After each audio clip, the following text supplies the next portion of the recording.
Recentemente, o Caco Cardassi fez lá no canal dele, o Caldeirão Furado, um vídeo falando sobre as coisas que ele realmente odeia ou não gosta dentro do universo de Harry Potter. E depois de assistir esse vídeo eu fiquei pensando, será que tem algo que eu odeie no universo de Game of Thrones e das Crônicas de Gelo e Fogo? E a verdade é que sim, tem coisas sim que eu odeio dentro da obra e do universo ao redor da obra. Então no vídeo de hoje eu resolvi fazer justamente isso, eu resolvi elencar as coisas que eu mais detesto, as coisas que eu não gosto, as coisas que eu até odeio dentro do universo de Game of Thrones e das Crônicas de Gelo e Fogo. Obviamente essa é uma lista totalmente pessoal, baseada no meu gosto. Eu tô até aqui num cenário diferente, né, pra eu ficar com a minha colinha aqui do que eu vou falar. E assim, pra ser bastante sincero, eu peguei um pouco de tudo. São 17 itens que eu peguei, que eu não gosto dentro de Game of Thrones.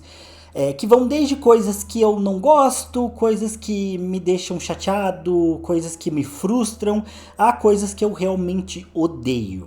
Conforme eu for falando dentro do vídeo, vocês vão entendendo melhor sobre essas coisas. Eu ranqueei elas da que eu menos desgosto até que eu realmente odeio, obviamente. E pra ser bastante sincero, quando eu parei pra pensar de fato dentro da história, eu não sei dizer se tem tanta coisa assim que eu odeie em Game of Thrones e nas Crônicas de Gelo e Fogo. Nos livros, basicamente não tem nada que eu realmente odeie. E em Game of Thrones, faz tanto tempo que eu assisti a série completa do começo ao fim que eu acho que talvez até tenham coisas que eu odeie, mas tem muita coisa que provavelmente eu bloqueei e nem lembro. E claro, se fosse pra colocar só coisa da série, eu podia colocar a 7ª e 8ª temporadas inteira basicamente aqui na lista e seria muito fácil. Então eu me esforcei pra ampliar os horizontes. Então eu peguei coisas de dentro dos livros, coisas que acontecem na série, teorias de fãs, coisas sobre a própria comunidade e a situação dos livros. Eu tentei abordar um pouco de tudo para fazer essa lista. Porque como eu disse, se eu fosse focar só na série, acho que seria muito fácil. Até eu acho que no vídeo do Caco, ele focou só nos filmes. Nos livros ele meio que não pegou nada que ele odeia. Achei que foi muito fácil pro Caco fazer a lista. Bom, mas chega de enrolação, vamos começar. Em 17º lugar, eu coloquei que uma coisa que eu não gosto das Crônicas de Gelo e Fogo é a ideia do Stannis queimar a Shireen. Nessa semana mesmo aqui no canal eu fiz um vídeo falando sobre como antes eu acreditava que o Stannis jamais queimaria Shireen e como eu descobri que na verdade ele provavelmente vai queimar Shireen nos livros. Isso porque esse momento da queima da Shireen é algo que acontece na série e que eu acho que dentro da série todo o contexto, toda a situação é muito mal explorada pelos D&D, pelos produtores, e por conta disso eu sempre acreditei que isso não ia rolar nos livros, até porque o contexto do Stannis dos livros é muito diferente do contexto do personagem da série, então eu achava que isso não iria acontecer, mas pesquisando melhor eu entendi que não só o Martin basicamente já confirmou que isso vai acontecer sim nos livros, como a própria visão que agora eu tenho de que pode ser que o Martin leve mais do que 7 livros para terminar a obra, permitiu que eu encaixasse melhor a ideia do Stannis queimar Shireen dentro do futuro da história, pelo menos na minha percepção. Além do fato de que também entendi que isso tem um fundamento ali em histórias da mitologia grega, o que também coloca mais sentido dentro da ideia do Stannis queimar a filha, algo que hoje dentro dos livros parece improvável. Mas eu já falei sobre tudo isso num vídeo recente aqui do canal, vou deixar aí num card para vocês conferirem, caso você ainda não tenha assistido. Já em 16º lugar, algo bastante diferente, mas que me incomoda muito dentro do universo das Crônicas de Gelo e Fogo, é a ideia de alguns fãs de que o Ned Stark e o Jon Snow são grandes guerreiros. Eu sei que isso é um pouco bobo, por isso que tá em 16º lugar, não vai lá muito mais pra frente na lista, mas é algo que me incomoda porque criando conteúdo sobre as crônicas, muitas vezes eu sou questionado ou alguém vem fazer um comentário raivoso aqui no vídeo falando justamente sobre isso, sobre o fato de que, como assim eu falei que o Jon Snow não é um grande guerreiro, ele é o maior guerreiro da história do norte, não sei o que. E o que me incomoda disso é que não tem nenhum fundamento disso dentro dos livros, é puramente fanboyismo. E claro, a série também ajudou com essa perspectiva. Primeiro porque na série o Ned Stark enfrenta o Jaime Lannister num duelo e parece algo equilibrado, isso não acontece nos livros, né? Nos livros a gente não tem nenhum indicativo de que o Ned Stark seria um guerreiro no nível do Jaime, nem perto disso, e eles também não se enfrentam, né? O Jaime, quando ataca o Ned em Porto Real, manda só os seus homens atacarem, ele não participa do combate. Fora que aí tem a questão do Jon Snow, que na série o Ramsay também fala pro Jon que ele é conhecido como o maior guerreiro do norte, o que não é verdade. E até recentemente, num vídeo aqui do canal, alguém veio falar isso, que não, porque o Jon Snow é o maior guerreiro da muralha. O que não quer dizer muita coisa, porque a maior parte dos moleques que estão lá na muralha são aldeões e camponeses, que a primeira vez que tocaram numa espada foi quando chegaram na muralha, enquanto Jon Snow foi treinado por um cavaleiro a vida inteira, porque ele cresceu em Winterfell. Mesmo sendo bastardo, o Jon teve uma vida de nobre. Inclusive, não sou eu que estou falando isso, é o próprio Donal Noy, que é um ferreiro ali da muralha, e que quando o Jon chega na muralha, ele chega todo arrogante, todo babaquinha, e é o Donal Noy que dá esse conselho pro Jon, e fala justamente isso. Você tá batendo nesses caras, mas é a primeira vez que eles estão pegando uma espada agora. Antes disso, eles no máximo lutavam com alguma faca ou com algum pedaço de pau para fingir serem cavaleiros quando eram crianças. Você foi treinado por um cavaleiro a sua vida inteira. Você pode se achar bastardo, mas na verdade você teve vida de nobre. Então você tem que entender isso, senão você vai acabar sendo morto aqui na muralha. E o Jon passa a entender isso. Mas o Jon foi treinado a vida inteira pro combate. Não tem como comparar ele com um bando de plebeu que acabou de começar a usar a espada. Então isso não faz nenhum sentido. E fora que, beleza, os selvagens são guerreiros muito furiosos, brutais, né? São imponentes, mas eles também não têm treinamento militar. Não à toa, o Stannis, com pouquíssimos homens, acho que o exército do Stannis tinha 3.000 cavaleiros, consegue derrotar um exército de quase 100.000, né, dos selvagens, porque era um exército totalmente desorganizado. Então, não existe nenhum fundamento dentro dos livros, em especial, para pensar que o Jon Snow ou Ned Stark sejam de fato grandes guerreiros. E a série até aponta isso, mas mesmo dentro da série é muito fraco, né? A luta do Ned Stark com o Jaime é uma luta que eu acho péssima dentro da série. E o Jon Snow de novo, né? O Ramsay fala que ele é o maior guerreiro de todos, mas não sei como essa informação chegou no Ramsay, porque não faz sentido nenhum. Enfim, vamos para a próxima. 15ª colocação. O que eu menos gosto dentro da história das crônicas é o Robb Stark ter se casado com a Jaime Westling. Assim, isso é algo que acontece dentro dos livros, ou seja, é algo que faz parte da história, é um elemento muito importante da história do Martin. Lembrando que na série não tem a Jaime Westling, né? Tem a Talisa, se não me engano, eles trocam a personagem, mas o contexto é o mesmo, né? O Robb Stark quebra o pacto de casamento com os Frey, e isso vai levar ao casamento vermelho. E aqui eu tô falando que eu não gosto disso, não porque eu queria que o Martin tivesse feito diferente, mas é aquele ponto da história que me deixa chateado. Putz, eu vivo pensando como poderia ter sido diferente caso o Robb Stark não tivesse quebrado seus votos. E quando você analisa a história, parece algo tão bobo o Robb ter feito isso, que é algo que deixa a gente com raiva do personagem. E tá tudo bem, porque foi assim que o Martin fez pro personagem ser. O Robb é um adolescente, ele tava de luto naquele momento, ele tinha noções meio rasas sobre honra e sobre valor. É o Martin mostrando que ele não estava pronto para ser rei em muitos níveis e que manter um trono é muito mais fácil, às vezes até é muito mais difícil do que ganhar um trono, e vencer uma batalha ou ser um bom comandante em campo de batalha não te faz um bom rei. São várias lições que o Martin está trabalhando com a história do Robb, ou são várias ideias que ele está trabalhando. Então o arco do Robb faz total sentido, é um dos melhores arcos das Crônicas de Gelo e Fogo, mesmo com esse final trágico, mas é algo que me mexe com o meu coração. Como eu queria que o Robb não tivesse casado com a Jaime Westling. Da mesma forma, vou roubar um pouco e colocar nessa mesma posição o fato do Edmure Tully ter desobedecido às ordens do Robb e ter enfrentado o Tywin Lannister em batalha, o que impediu que o Tywin caísse na armadilha do Robb e ficasse preso e não pudesse voltar para o sul para ajudar a defesa de Porto Real contra as forças do Stannis. Caso o Edmure tivesse ficado quietinho no canto dele, o Tywin teria sido preso nessa armadilha e provavelmente o Stannis teria vencido ali a luta em Porto Real. Então, eu também gostaria muito de pensar nesse futuro hipotético da história, nesse cenário hipotético de What If, num mundo em que o Edmure Tully não tivesse sido burro e tivesse enfrentado o Tywin. E o Robb também, né? Aqui eu também coloco bastante culpa do Robb, porque ele poderia ter gerenciado melhor essa situação. Inclusive, já fiz um vídeo sobre isso também, um vídeo em que eu falo sobre quem é a culpa do casamento vermelho, e lá eu falo sobre a culpa do Robb nesse processo todo da guerra.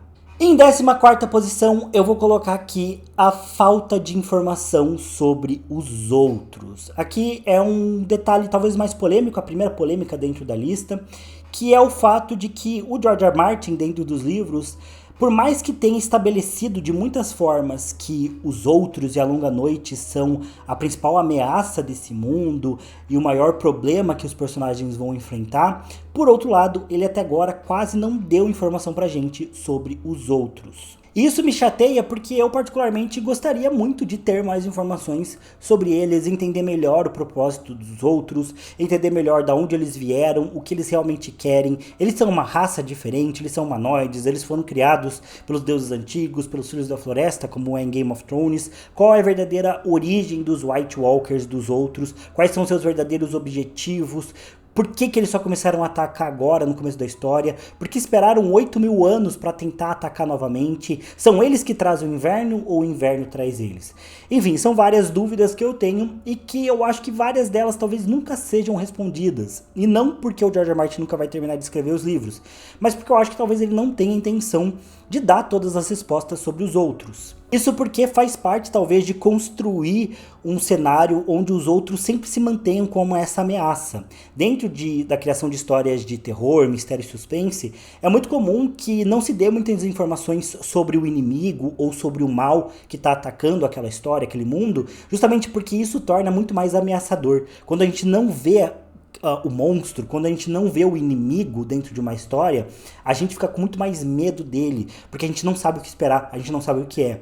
E eu acho que é isso que o Martin está construindo aqui, uma espécie de terror cósmico, quase, onde os outros são essa força que nenhum ser vivo entende, que ninguém consegue entender o que eles realmente são, o que eles realmente querem, e isso é parte do que torna eles tão interessantes e ameaçadores. Se o Martin simplesmente der todas as respostas pra gente, talvez a gente tenha uma satisfação de ter as respostas, de ter as informações, mas a gente perca interesse nessas criaturas, eles não vão ser mais tão ameaçadores.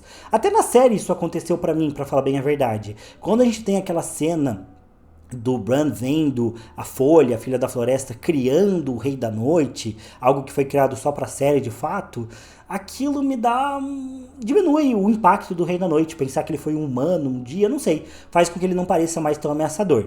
E de fato, dali pra frente na série, os outros e o Rei da Noite foram perdendo espaço até se tornarem irrelevantes e serem derrotados daquela forma medonha pela Arya. Mas, por mais que eu entenda esse lado do Martin, do porquê que ele não dá informação sobre os outros, é algo que me chateia, porque eu acho que, como fã, obviamente eu queria ter mais informação sobre esses personagens, queria entender eles um pouco melhor, queria ter mais discernimento sobre os propósitos deles. E assim, também por mais que eu entenda o porquê que o Martin não dá tanta informação, eu acho que o Martin tá um pouco exagerado nesse segredo todo que ele faz com os outros, porque eu acho que no quinto livro, em especial, quando o Bran tá tendo visões com o Corvo de Três Olhos, ali era um momento bom pro Martin já começar a pincelar um pouco mais informações sobre os outros, e ele não entrega basicamente nada. E eu acho que, particularmente, é isso que mais me chateia. No quinto livro, a gente não ter informação sobre os outros. Em 13ª posição, vamos pra série, porque eu detesto a Batalha da Estrada do Ouro. E particularmente, eu vou citar essa batalha em específico aqui. É óbvio que eu também detesto a Batalha da Longa Noite, a batalha do The Bells lá na 8ª temporada, a Curta Noite, na verdade, também, no começo da 8ª temporada. Mas eu vou colocar a Batalha da Estrada de Ouro, que acontece na 7ª temporada. Eu vou citar ela porque quando eu penso numa batalha que eu realmente não gosto em Game of Thrones, é realmente ela que me vem na cabeça. Justamente porque eu vejo muita gente falando que ela é boa, gostando dela, mas eu detesto, acho ela muito porcamente feita. Pra mim ela nem é uma batalha, pra falar bem a verdade, porque nem existe esse esmero em fazer parecer que os Lannisters são um exército organizado. Só chega Daenerys com um número basicamente infinito de Dothrax, porque, de novo, a gente não tem número sobre os Lannisters, a gente não tem número sobre as forças da Daenerys, os Lannisters não tem nenhum tipo de organização ou comando ali naquela cena, simplesmente só chega a Daenerys com um monte de Dothrakis e dragões, do nada, a gente não entende exatamente de onde ela veio, como que ela chega ali, como que ela descobriu que eles estavam ali, ela simplesmente chega com força total e ataca os Lannisters, que não tinham nenhum batedor, não tinham ninguém pra prevenir, que tinham um exército, não ouviram uma multidão de cavaleiros e um dragão chegando, e é só um massacre. Eu acho que é uma cena, vai parecer talvez um pouco arrogante, mas eu acho que ela é uma cena muito feita pra galera simplesmente gostar, sabe? É uma cena que o Piuí chama de massa véi. Ela é feita pra galera achar legal, porque tem dragão, a galera queimando, e nossa, os Dothrakis, e espadinha aqui, espadinha ali.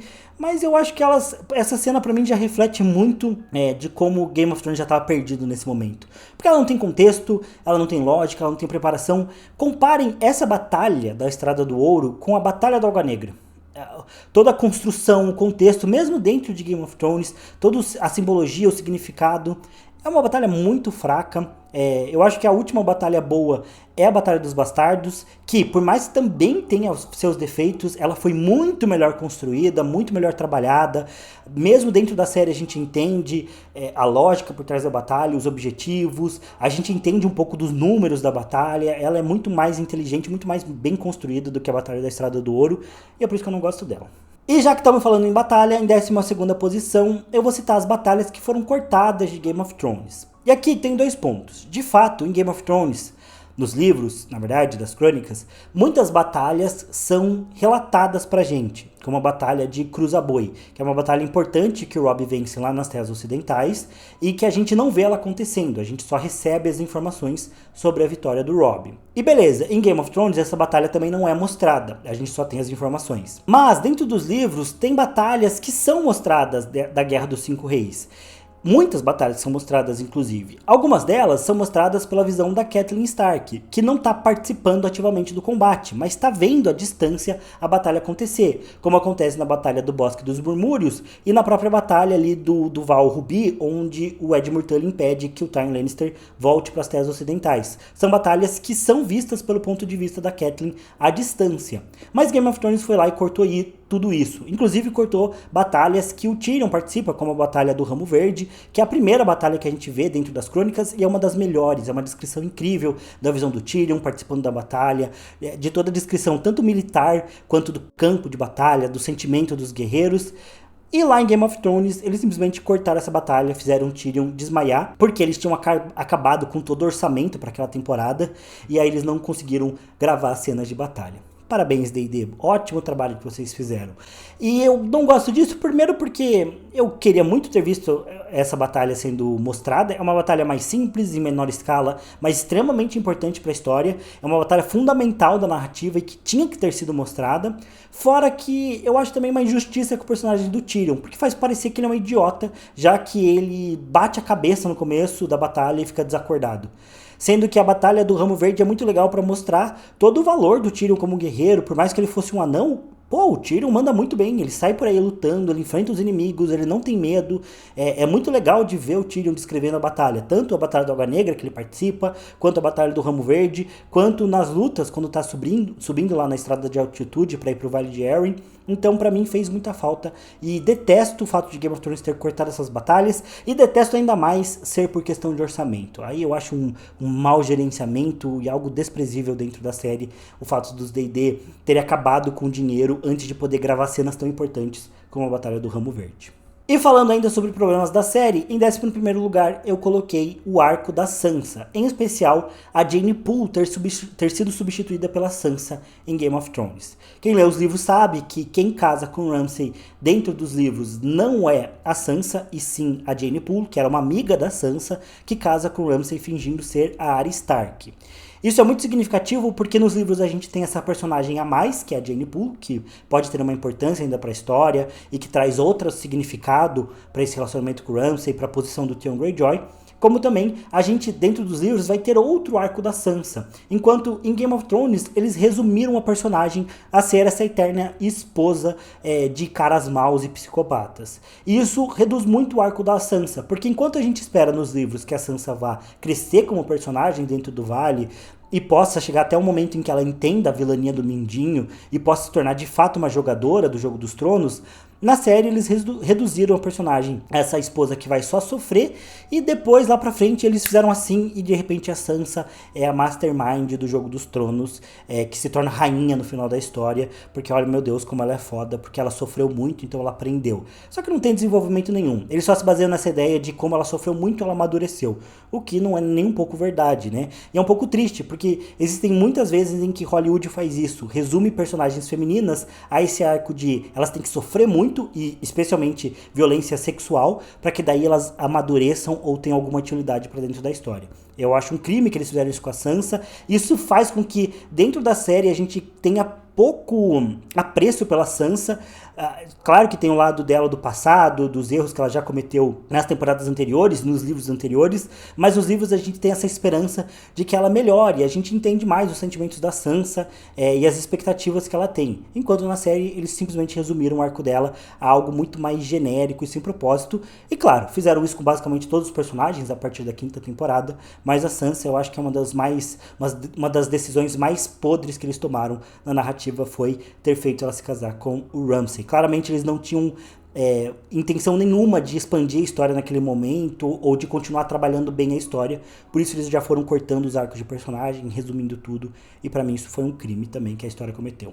Já em 10º lugar, algo um pouco diferente, mas que me chateia muito e é algo mais recente, mas é a ideia de que a gente não vai ter um universo expandido de Game of Thrones. E aqui é um cenário complexo porque eu entendo quem comenta que talvez o universo expandido não fosse algo bom, porque se outros autores, né, ou outras roteiristas fossem começar a pegar histórias das crônicas para expandir de modo geral, isso talvez não fosse algo bom. E aqui com o universo expandido, é óbvio que a gente tem esse universo expandido nas séries, né? Tem muitos projetos rolando sobre as crônicas, não só o Cavaleiro dos Sete Reinos e House of the Dragon, mas séries sobre a Niméria, por exemplo, e tiveram muitas ideias, como uma série sobre a Baixada das Pulgas, uma série sobre as viagens do Corlys Velaryon, que talvez ainda role em animação. Existe esse projeto de um universo expandido dentro de Game of Thrones em séries, mas eu falo sobre algo a mais até. Talvez livros, talvez HQs, que eu acho que seriam muito interessantes para expandir algumas coisas que a gente tem dentro do lore principal. É claro, talvez isso aconteça quando George R. R. Martin morrer, mas hoje parece que não é de fato uma possibilidade o universo expandido de Game of Thrones.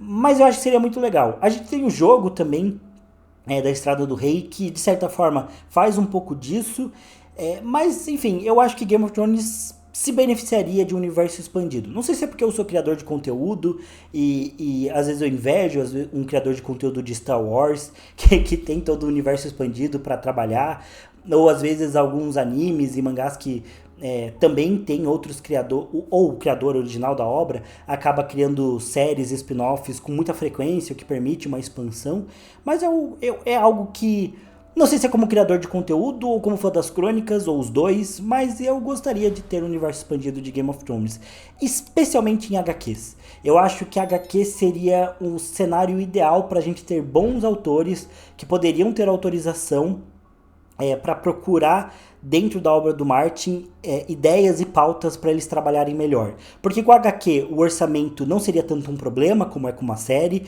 poderia fazer em larga escala, e com isso, beleza, talvez muitas HQs não fossem tão boas quanto a escrita do próprio Martin. Legal, mas pelo volume a gente ia ter muita coisa boa também, então pelo volume daria para ignorar algumas coisas ruins.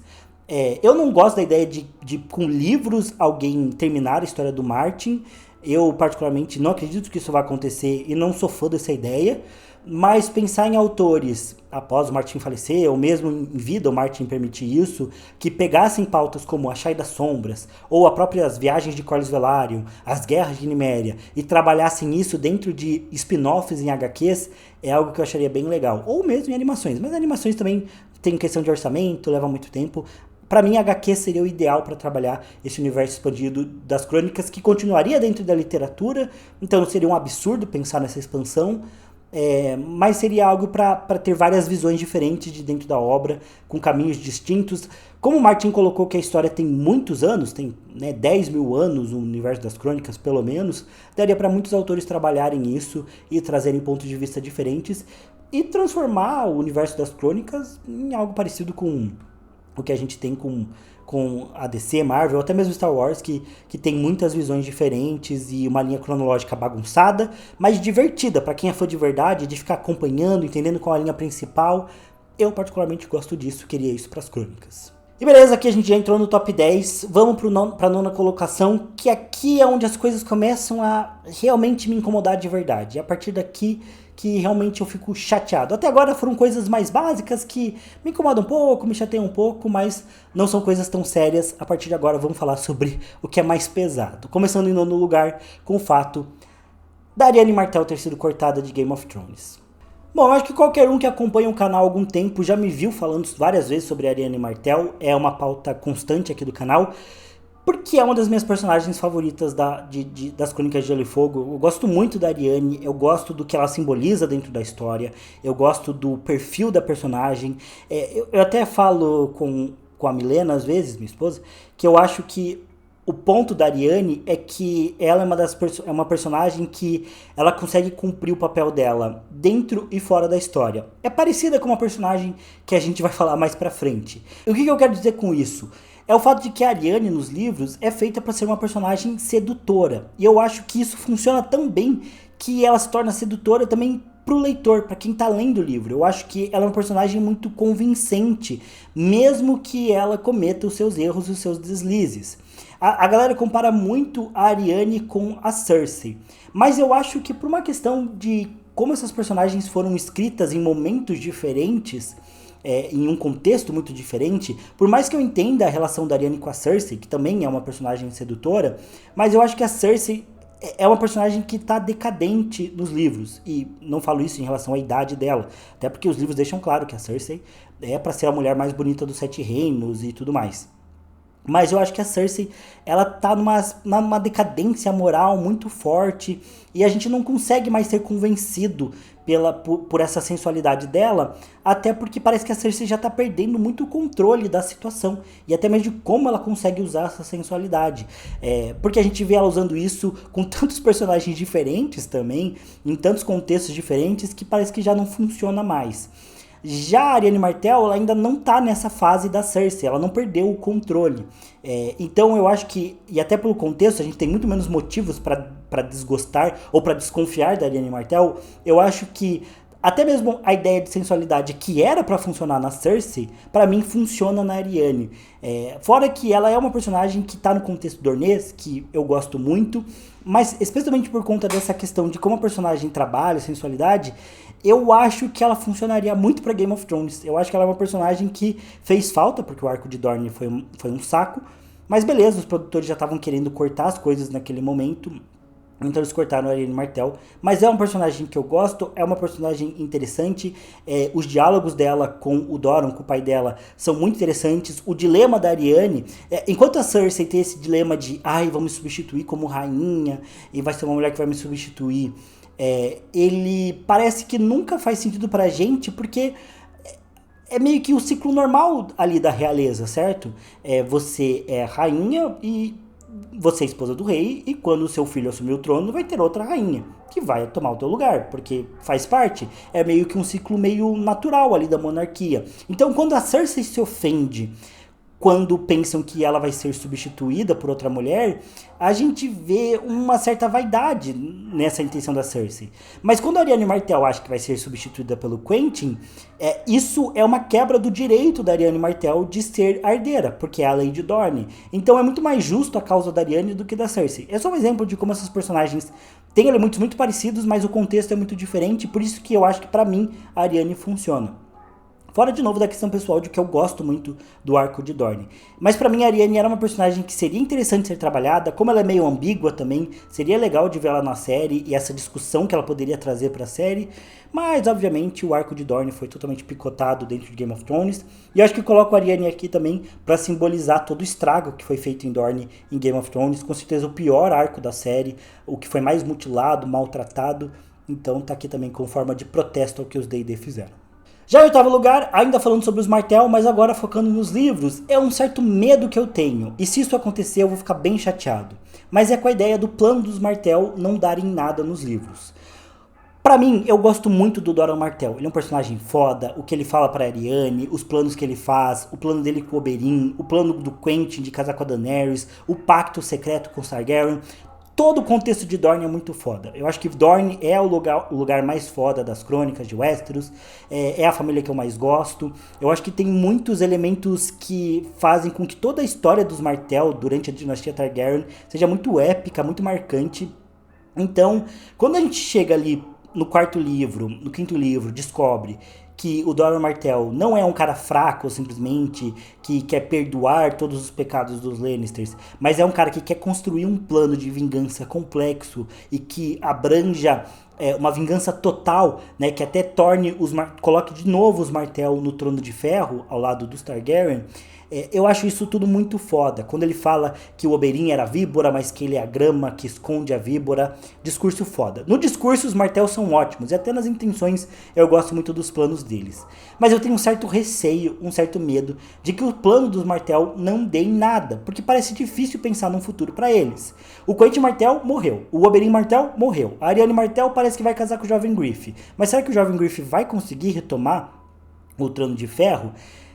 E a Serpente de Areia, que cada uma foi mandada por um canto com um propósito diferente. Será que elas vão ter um destino satisfatório, em que elas tenham um propósito para serem usadas dentro da história e consigam contribuir com essa vingança dos Martell? Eu acho que o que mais me preocupa, com toda certeza, para o futuro das crônicas, é o Martin acabar escanteando o arco dos Martell. Eu acho, particularmente, que ele não faria isso, porque ele acabou de colocar o arco dos Martell na série. Então, se fosse algo preparado no primeiro livro, mas que nos livros seguintes o Martin foi deixando de lado com o tempo, o meu medo seria maior. Mas, pensando que é algo que o Martin colocou recentemente na história, lá no quarto e no quinto livro, dá a entender que é algo que está ganhando mais peso para ele a partir de agora e que deve ser mais importante no futuro. Porém, eu acho que o meu receio vem tanto da série de Game of Thrones, que maltratou muito o arco de Dorne, mas também dos fãs, que em parte dos fãs não se importam tanto e que costumam teorizar de que o arco dos Martell não vai dar em nada. Então, eu acho que tem uma parte da comunidade que tem essa visão que me preocupa. Não é necessariamente que eu só discorde com eles. Eu tenho medo que eles estejam certos e que o arco de Dorne não dê em nada. Realmente eu queria que o plano dos Martell, não necessariamente que eles fossem super bem sucedidos, porque daí a mensagem que o Martin deixaria de que a vingança vale muito a pena. E por mais que eu não acho que o Martin queira dar uma lição de moral na gente, eu acho que seria curioso, né? Essa ideia de que uma vingança a longo prazo, a vingança é um prato que se come frio, seria a mensagem final das crônicas do Trono de Ferro. Então, sei lá, eu só fico pensando se isso é o melhor caminho, mas ao mesmo tempo eu queria que chegasse em algum lugar decente a vingança dos Martell, que não fosse só algo escanteado ou que desse totalmente errado, né, que acabasse de uma maneira super trágico, especialmente porque até agora já foi sempre trágico. Então, se tudo desse errado no plano dos Martell, eu me questionaria por que o Martin colocou isso dentro da história. Então, é algo que eu tenho medo que aconteça no futuro. Bom, em sétimo lugar, eu vou colocar uma teoria dos fãs, já que mencionei que é parte da visão da comunidade sobre os Martell que me preocupa. Em sétimo lugar, eu vou colocar realmente uma teoria dos fãs, que não é exatamente uma teoria unificada, mas é algo que eu ouço com muita frequência, de maneiras diferentes. Mas é a ideia de que o George R. R. Martin escreveu demais. A ideia de que o problema das Crônicas de Gelo e Fogo é que o George R. R. Martin escreveu muito. Ele devia ter escrito menos, colocado menos política na história, colocado menos magia na história, que devia ter um limite. Essa eu ouvi recentemente e, assim, o cara que escreveu isso nos comentários, até do meu último vídeo sobre Martin, eu não acho que ele escreveu isso na maldade. E eu acho que ele só não pensou muito bem no que ele estava falando. Mas ele colocou a ideia de que é um absurdo um escritor dizer que precisa de 3.000 páginas para finalizar uma saga. Cara, isso é muito problemático. A ideia é da gente achar que tem que ter um limite para um escritor escrever um livro. Agora vai ter limite de páginas para o escritor escrever um livro. Você pode escrever uma saga de fantasia, mas tem 5.000 palavras de limite, 5.000 páginas de limite, não pode passar disso. Senão a gente nem publica. Cara, que ideia é essa, gente? Pelo amor de Deus. Daqui a pouco vai ser quem que vai definir o limite de páginas de uma saga de fantasia? Vai ser o mercado? Né? O mercado vai definir quantas páginas uma saga de fantasia pode ou não pode ter? Vai ser a IA? Vão colocar os livros na IA e aí ela vai decidir quantas páginas o livro vai ter? Gente, vocês querem conteúdo genérico? É isso? É isso que vocês querem? Vocês querem cada vez mais conteúdo genérico? Porque já é isso que acontece com séries e filmes, com uma enorme frequência. A quantidade de porcaria que tem saído nos streamings, que são obras feitas com limitação clara de orçamento, com limitação clara de tempo para acontecer. Por quê? Porque são séries definidas com o tempo do mercado, por parte dos fãs, e todas olhando para as métricas, com a inteligência artificial decidindo qual que tem que ser o tamanho dessas obras. A ideia de que os filmes ficam cada vez mais genéricos e chatos porque eles são feitos para algoritmo. Tem que ter 30 minutos, tem que ser rapidinho a história, porque senão o público não vai gostar, já vai pegar o celular. Vocês querem coisas cada vez mais genéricas, e é por isso que a gente tem cada vez coisas mais genéricas. Os livros é um dos poucos universos dentro da cultura que não tem limitação. Inclusive é por isso que o George R. Martin vai escrever As Crônicas de Gelo e Fogo, porque ele era roteirista de TV e ele estava cansado com os limites de orçamento, de tempo. Ele queria fazer uma obra do tamanho que ela tivesse que ser. Tolkien também passou a vida inteira escrevendo o Universo do Senhor dos Anéis, escrevendo Silmarillion. Agora a gente quer colocar limite de páginas simplesmente porque a gente quer o livro entregue. É essa loucura que eu acho que começa a acontecer com o atraso dos Ventos do Inverno. A gente começa a ressignificar tudo simplesmente porque a gente tá frustrado que o livro não chegou ainda. Aí dizer que o Martin tá errado de falar que o final da saga dele teria 3.000 páginas. Como se fosse um absurdo uma saga de fantasia passar de 3.000 páginas. A saga de fantasia tem que ter o tamanho que o autor quer que tenha, porque é justamente o Martin ter escrito tudo isso, ter colocado esse tanto de personagens, de política, de dilemas dentro da obra, que torna a obra boa, que faz com que a gente goste da obra. É por isso que As Crônicas de Gelo e Fogo é uma obra tão boa. Se você quer algo com limite de orçamento, com cortes, com resumos, que os produtores quiseram cortar pra não estender muito, fica com Game of Thrones. Tu vai ser super feliz com Game of Thrones. Porque foi isso que aconteceu lá. A HBO falou que teria que ter que podia ter 10 temporadas, e os D&D quiseram fechar em 8 com menos episódios. Eles fizeram justamente isso, encurtaram a história. Vamos fazer mais enxutinho? Não, ninguém quer uma obra muito longa. Ninguém quer uma série estendida. Não, vamos encaixotar, vamos encerrar, vamos encurtar. Tá lá, Game of Thrones. Se você tem essa ideia de que é um absurdo o Martin querer terminar a obra com mais 3.000 páginas, assiste Game of Thrones. Tu vai ser super feliz. É lá, a obra perfeita pra você. O final, tu vai adorar. Vai ser ótimo. Fica lá com a obra. Gente, isso é loucura. Vocês percebem que aqui já começa a me irritar muito. Eu acho que é isso que mais me incomoda na comunidade. Eu falo que eu entendo o sentimento do atraso. Todo mundo queria os Ventos do Inverno aqui e agora.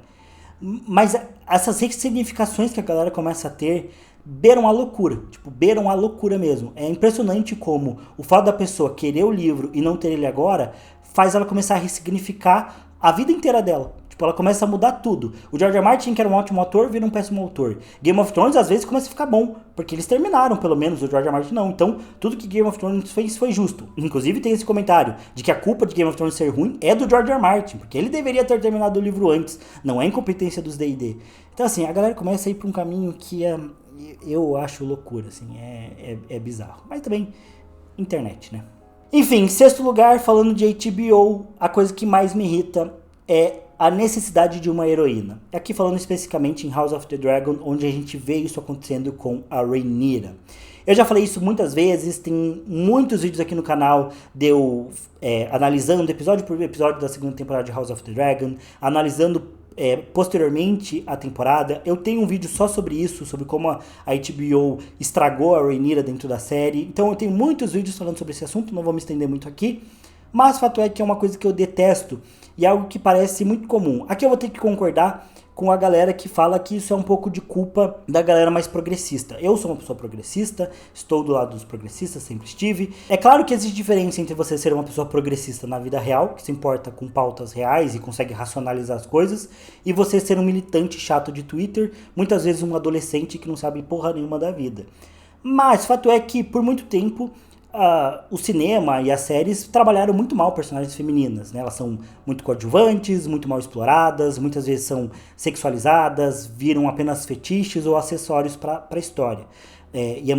E por muito tempo foi muito mais raro você encontrar uma boa personagem feminina em meio de obras que muitas vezes vulgarizavam as mulheres ou, enfim, escanteavam ela completamente. Quer um exemplo disso muito forte, de uma obra que eu gosto? Naruto. Naruto é um ótimo exemplo de como personagens femininas são mal trabalhadas. Muitas vezes elas servem muito mais com apelo visual. Acho que o exemplo é Tsunade, que ainda por cima talvez seja a melhor personagem feminina de Naruto, mas que sempre foi muito sexualizada. E as outras eram totalmente acessórios ou escanteadas. Às vezes até demonstravam um certo potencial na obra, mas eram completamente jogadas de lado em prol de arcos de personagens masculinos. A Sakura, o grande exemplo disso em Naruto. E eu acho que o Naruto é um bom exemplo, porque não é um exemplo assim, nossa, que eles super sexualizou todas as personagens ou tem um discurso ativo na história de inferiorização da mulher. Não, né? Tanto que você consegue gostar de Naruto, acompanhar, né? Você não vai se horrorizar com Naruto. Mas é um exemplo claro de como muitas vezes as personagens femininas eram escanteadas ou ficavam em segundo plano ou às vezes eram totalmente esquecidas para muitas obras importantes. E aí, com medo disso, parece que hoje algumas produtoras tendem a forçar alguns arcos narrativos para personagens femininas. Mas pior do que isso, tem medo de vilanizar elas. Inclusive, eu acho que a Daenerys tem um peso nisso, a construção da Daenerys em Game of Thrones, porque os D&D cagaram com a obra, no final colocaram a Daenerys como uma grande vilã, não trabalharam isso dentro da história e ficou uma merda. Isso gerou uma repercussão muito negativa e parece que agora a HBO, especialmente com House of the Dragon, tem medo de mostrar a Rhaenyra como uma vilã. Sendo que na história original não é sobre ela ser uma vilã ou ser uma heroína. Ela é uma mulher que quer ser rainha e ela está disposta a fazer tudo para isso, tanto quanto um Aegon Conquistador estava disposto a fazer tudo para isso. Não tem um elemento moral dentro da história para dizer se a Rhaenyra ou o Aegon II estavam certos ou errados. É uma história sobre uma guerra civil dentro da família Targaryen, sobre ver quem tem mais poder e quem consegue forçar a conquista do Trono de Ferro. Não tem elementos morais, mas House of the Dragon enche de elementos morais. Aí a galera comenta, não, mas é que eu gosto de House of the Dragon porque eles deram mais atenção para os personagens do lado dos verdes, que o livro não dá. O livro não dá porque o livro não é um livro de romance, né? É um livro que tem um viés histórico, né? De um narrador que está descrevendo a história depois de muito tempo e, claro, só dá atenção para os personagens mais importantes e não dá tanta atenção justamente para os dilemas emocionais dos personagens. E a série tenta construir isso. Legal, beleza, faz parte, é algo da série. Acho que a série tem essa liberdade. O problema é que não adianta falar que isso é legal da série fazer os verdes serem mais mostrados, mas o tempo todo vilanizar eles. A Alicent é aquela burra estúpida que não consegue decidir nada, que fica, ai, quero a guerra. Na primeira temporada era, vou matar a Rhaenyra porque você olhou torto pros meus filhos, e na segunda temporada tá entregando os filhos. Ou seja, eles destroem a personagem totalmente em prol da Rhaenyra. Daí os verdes, cada um vai ficando mais maquiavélico, maluco do que o outro, porque eles têm que ser muito vilões pra Rhaenyra ser enaltecida. Então, eu já falei muito sobre isso aqui, mas é uma situação que eu acho que não só prejudica o andamento de House of the Dragon, prejudica a personagem, como fazer isso com medo de uma resposta progressista, do público progressista, é terrível para o próprio público progressista, porque é uma pauta boba, é uma pauta estúpida e que só prejudica a imagem de quem quer personagens femininas bem construídas e valorizadas na ficção, mas quer isso do jeito certo, de um jeito que a personagem faça sentido. Outro exemplo é a própria Ellie de The Last of Us, que também sofreu muito com isso na segunda temporada da série, enfim. Então, parece que só em Pinguim eles conseguiram acertar, mas talvez porque já não era uma personagem tão conhecida do público e por isso eles tiveram a coragem de fazer a vilã ser uma vilã. Mas enfim. Vamos agora pro top 5. Em quinto lugar, essa também é bem polêmica, mas é a ideia de que a Daenerys precisa voltar para Westeros. Sim, é um pouco estranho. E assim, não é necessariamente algo que eu odeio dentro da série, porque eu acho que é o caminho natural da personagem. Em algum momento, a Daenerys deve voltar para Westeros e deve se envolver tanto com a luta pelo Trono de Ferro, quanto com a Longa Noite, que inclusive eu acho que é o destino principal dela, olhando para Daenerys, provavelmente será a Azor Ahai. E beleza, eu entendo que isso é o caminho natural. De novo, é igual eu falar sobre o Stannis queimar a Shireen. Eu entendo que o Martin colocou isso dentro da história, que é o caminho natural, assim como o Robb casar com a Jaime Westling é algo de dentro da história.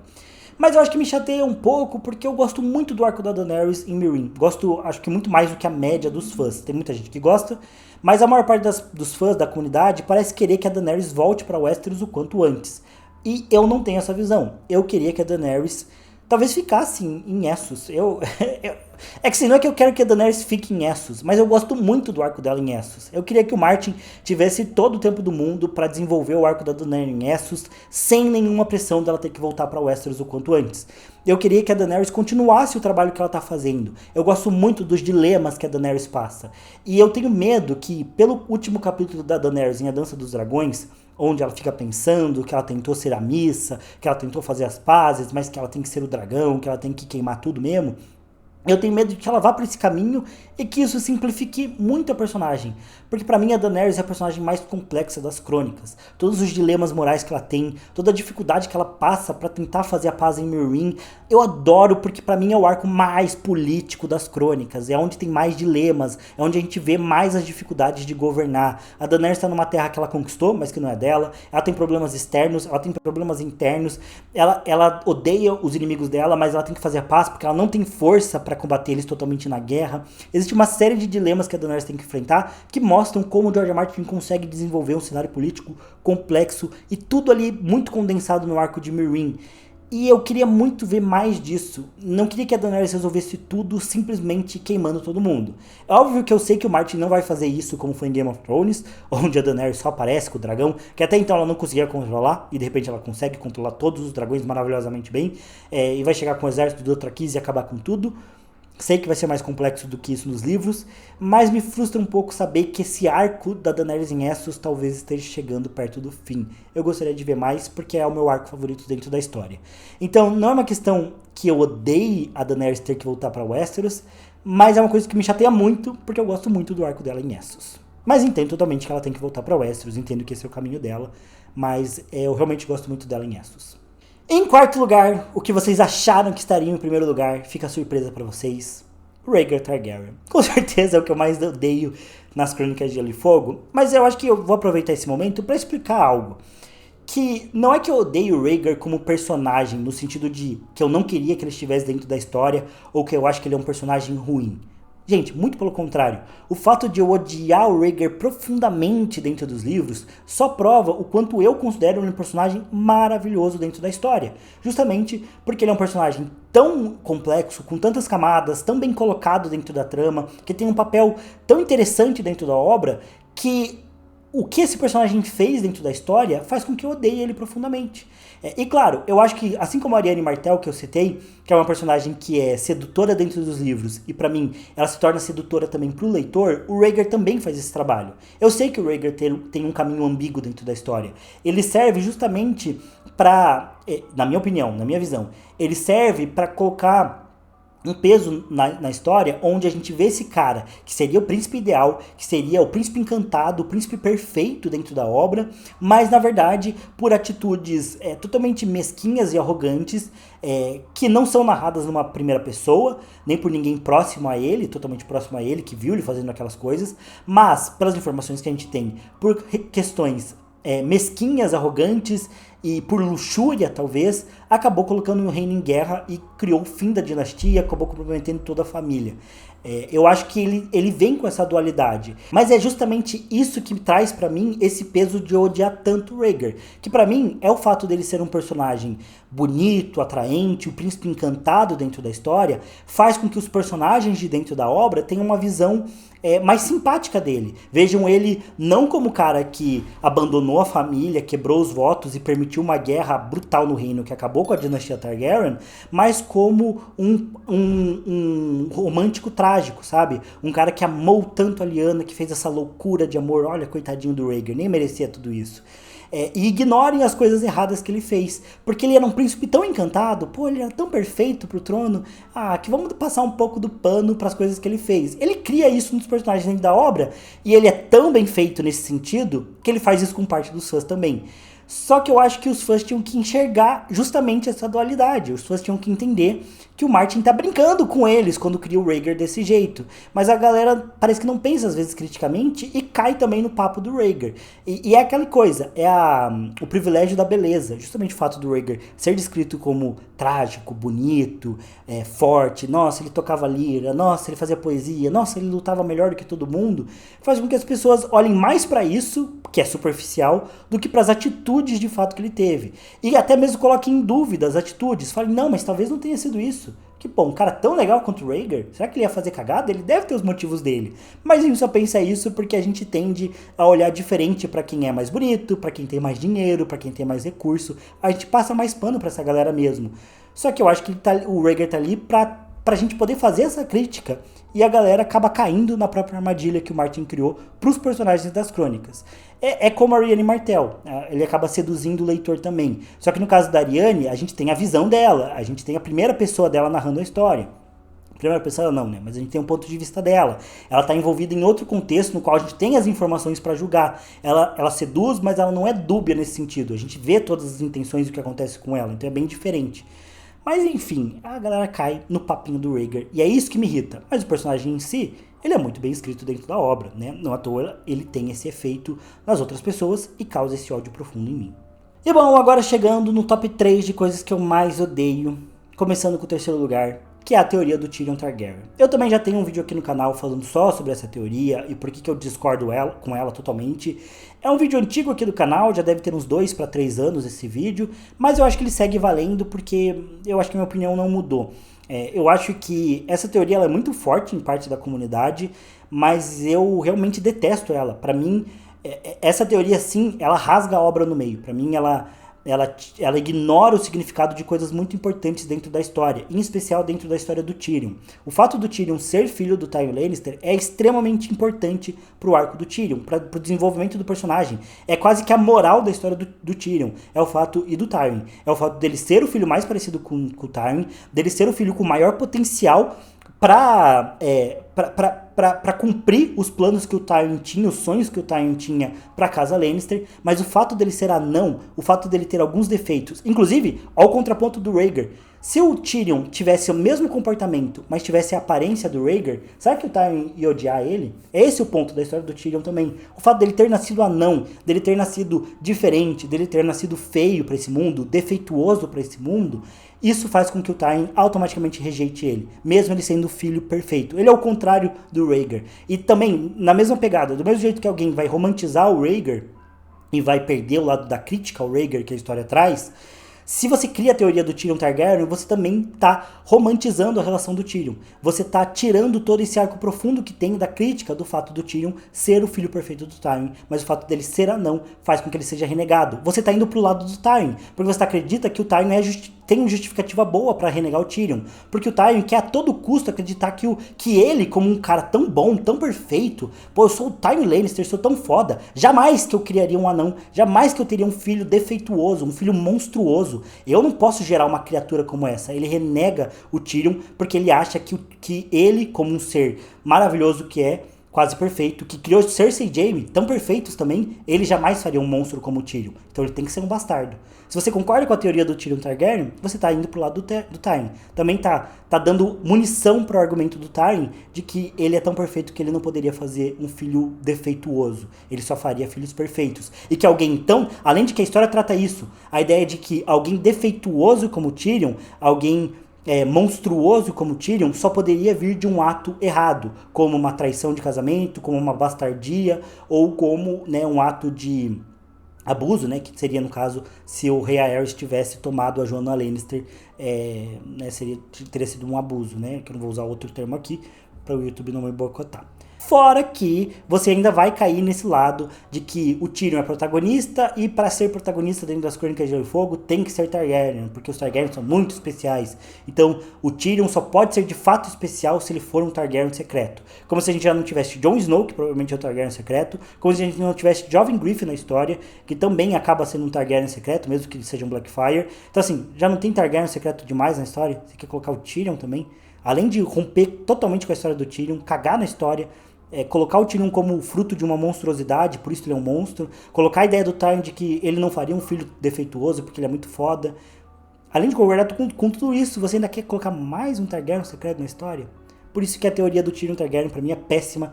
Ela rompe com tudo com que as Crônicas de Gelo e Fogo tratam e ainda assim caga em cima da história porque ignora que essa é uma boa história, que tem bons temas e que não precisa resumir toda a grandiosidade das Crônicas de Gelo e Fogo em todo mundo ser Targaryen. Pra mim isso é péssimo. E bom, já em segundo lugar, que eu acho que vocês não esperavam, né? Acho que vocês provavelmente que acompanham o canal ia acreditar que o Rhaegar e o Tyrion estariam em primeiro e segundo lugar. E o Tyrion Targaryen. Mas em segundo lugar tá o Atraso dos Ventos do Inverno. Não tem como ser diferente, né, gente? O Atraso dos Ventos do Inverno é péssimo. É com certeza a pior situação que a gente tem vivido como fãs das crônicas. O Martin é culpado por esse atraso. Por mais que eu acho que tem uma parte da comunidade que já tá beirando a loucura com os argumentos em relação a isso. E com o hate, com o Martin. Mas a verdade é que ele é culpado. E assim, eu sou uma das pessoas mais prejudicadas pelo atraso dos Ventos do Inverno. Se os Ventos do Inverno saíssem, nossa, provavelmente ia poder melhorar 100% da minha vida. Porque provavelmente eu teria muito mais conteúdo pra fazer, garantiria pelo menos assim, tranquilamente mais uns 5 anos de conteúdo aqui pro canal, sem nenhuma preocupação. Eu iria ganhar muito mais dinheiro, com certeza, porque ia ter hype em cima do conteúdo, então ia ganhar muito mais grana. Podia pagar algumas dívidas que eu tenho, então eu seria muito beneficiado pelos Ventos do Inverno. Então eu tenho até um motivo a mais para desgostar do atraso. Mas enfim, o meu ponto é que não adianta a gente ficar com hate, acho que a gente tem que focar no lado bom das crônicas, no conteúdo que a gente já tem, senão a gente vai entrar nessas paranoias que já estão fugindo do controle, né? No momento em que lá num painel a mulher fala abertamente pro Martin que ele vai morrer e que outra pessoa vai terminar o livro dele, falando isso pra pessoa, é porque parte da comunidade já perdeu totalmente a noção. Mas o fato é que o atraso existe e que ele é péssimo e ele é culpa do Martin. E não tem. É uma situação terrível que a gente vive como fã. E eu realmente torço muito para que o Martin libere o livro o quanto antes.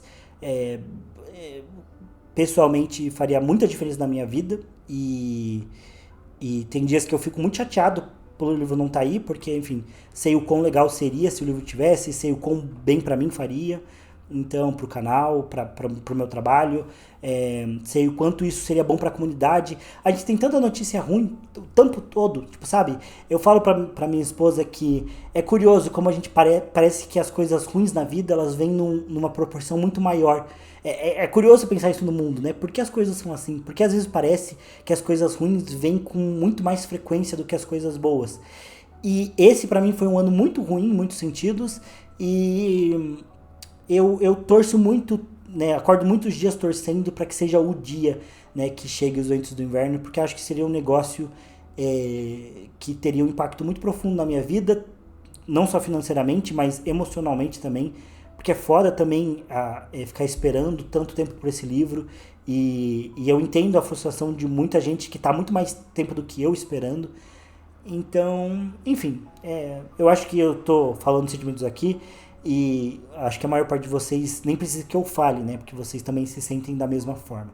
Mas enfim, faz parte. Estamos esperando e vai sair quando sair. E por isso que eu não quero mais ficar tratando disso o tempo todo no canal, porque eu acho que isso vai levando a gente não só emocionalmente para um lado ruim, que vai gerando mais hate e mais paranoia, como de um modo geral, acho que faz mal a gente focar nesse lado negativo. E acho que a ideia da literatura é fazer a gente refletir, pensar, como muitas vezes eu trouxe aqui nessa lista, mas também acho que tem um lado de fazer a gente escapar dos problemas da vida e ir para um mundo que é confortável pra gente, ir pro lado do entretenimento. E se a gente foca só nos Ventos do Inverno, a gente acaba perdendo esse lado importante do entretenimento e do escapismo, que eu acho que a fantasia também proporciona. Então, por isso que eu não quero mais focar tanto nisso, mas não dá pra negar que é algo muito ruim aí, que eu detesto do universo das crônicas, é o fato dos Ventos do Inverno estar tão atrasado. E por fim, pra finalizar, a coisa que eu mais detesto dentro do universo das crônicas Gelo e Fogo, não tinha como ser outra coisa, mas são os D&D. Mas olha que ódio que eu tenho de D.B. Wells e David Benioff. Olha, dá uma vontade de dar um tapão com as costas na mão se eu ver eles na rua. Pelo amor de Deus, que dois desgraçados. Pra quem não tem essa visão sobre os D&D, eu recomendo muito a autópsia de Game of Thrones que a Mika fez alguns anos atrás, após o fim, em que ela fala muito sobre o papel dos D&D na queda de Game of Thrones. E como esses caras pareciam odiar Game of Thrones e cagaram em cima da obra mesmo, sabe? Parece que pra eles Game of Thrones só serviu como um trampolim para eles ganharem grana e se lançarem para outras produções. E conforme as temporadas avançavam, isso ficava mais claro. E os dois, eles eram super arrogantes, não permitiam sala de roteiristas, o que poderia ter beneficiado muito a história, colocar mais gente para trabalhar nos roteiros.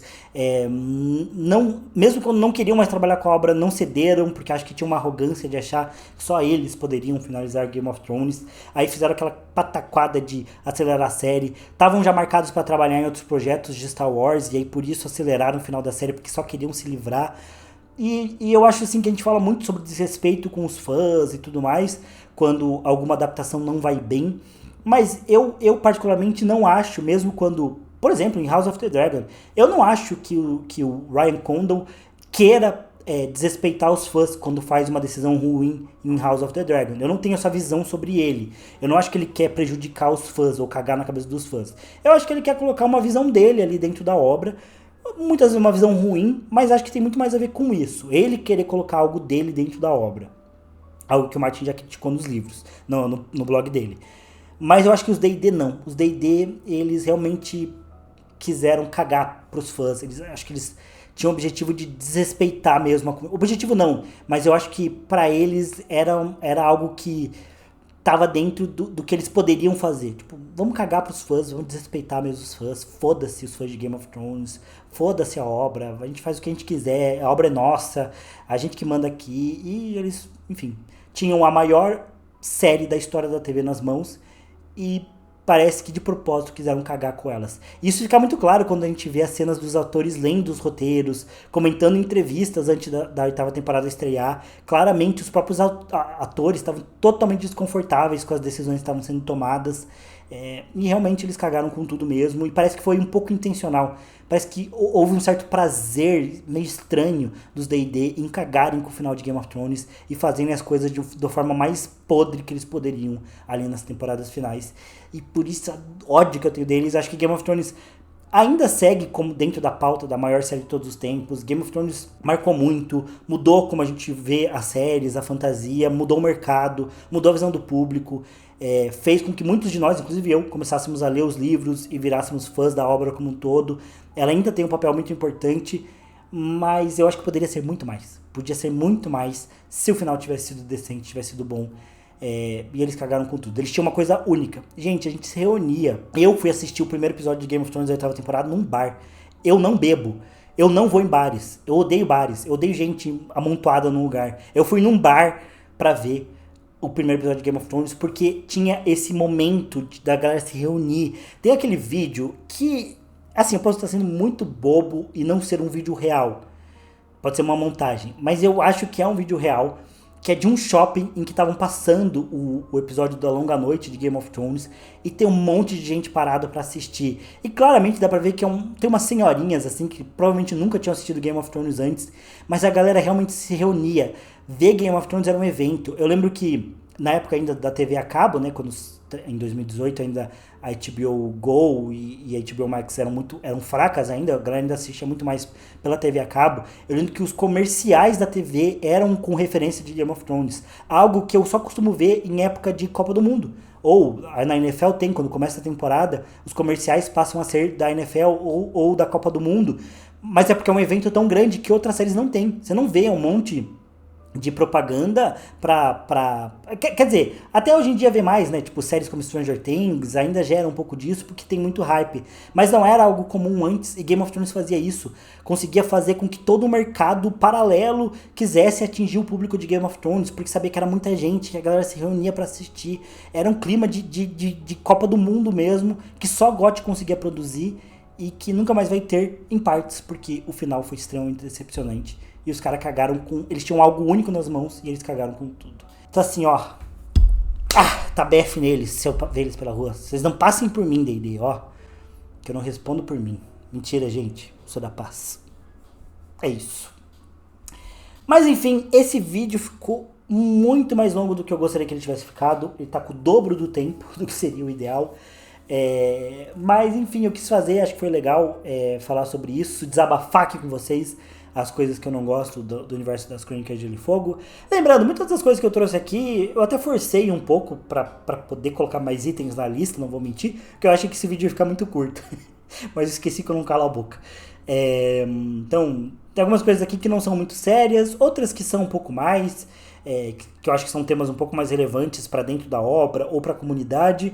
Mas enfim, de modo geral, esse vídeo foi só um grande desabafo. Se você não concordar comigo com as coisas aqui, tá tudo bem também. Imagino que você tenha a sua própria lista de coisas que você pode não gostar da obra.